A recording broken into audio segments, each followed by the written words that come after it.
Ces derniers mois, la princesse Charlène de Monaco sème le doute. D'ailleurs, on ne compte plus d'informations qui l'intéressent. L'affaire commence par un court passage organisé à Monaco. Dévastée suite aux disparitions dramatiques du roi du peuple zoulou, la première dame du Rocher fait sa valise et s'envole pour l'Afrique du Sud, son pays natal. Séparée pendant plusieurs mois de son mari et ses enfants, celle-ci ne pouvait pas prendre l'avion en raison d'une terrible infection de la zone orale. Opérée puis soignée sur place, son mal-être physique se transforme. Il devient psychologique. À Monaco, son mari rivalise d'ingéniosité pour laver l'honneur de son épouse. Face aux détracteurs, il tente de faire bonne figure. En novembre, elle réserve enfin un billet retour. Alors qu'on pensait l'apercevoir au balcon pour la fête nationale du Rocher, elle prend la poudre d'escampette en direction d'une clinique spécialisée en Suisse. Oups, cette fois, c'est la goutte d'eau.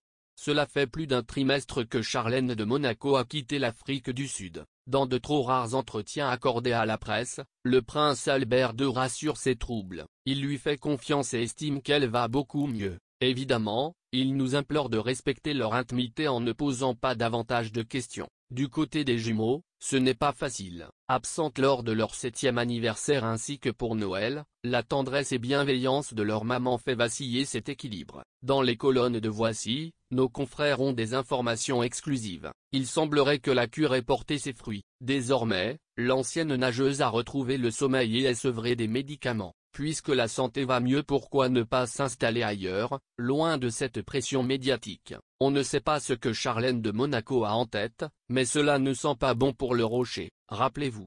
Avant son accident tragique, la propre mère du prince Albert II était en pleine dépression nerveuse. Celle qu'on considérait comme la muse d'Alfred Hitchcock se replie sur elle-même. Malgré ses sourires sur les photographies officielles, on sait maintenant qu'elle souffrait profondément. L'argent des Grimaldi ne suffit pas à l'apaiser. Rêvant de refaire des films, elle doit faire une croix dessus. En acceptant de se marier avec René III, on lui impose de prioriser son statut de princesse et l'éducation de ses 3 enfants. Il y a presque 40 ans, tout bascule. Alors qu'elle était en pleine virée avec Stéphanie, la voiture dérape. En étant témoin du drame, la jeune adolescente s'effondre. Son insouciance s'est sans doute envolée ce jour-là. En Suisse, Charlène de Monaco est coupée du monde extérieur. Et pour cause, selon nos amis journalistes allemands de Bild, la clinique où elle se trouve n'accueille qu'un nombre ultra limité de patients. Vu le tarif d'une semaine, presque personne ne peut s'offrir un tel luxe. Inutile de faire durer le suspense plus longtemps.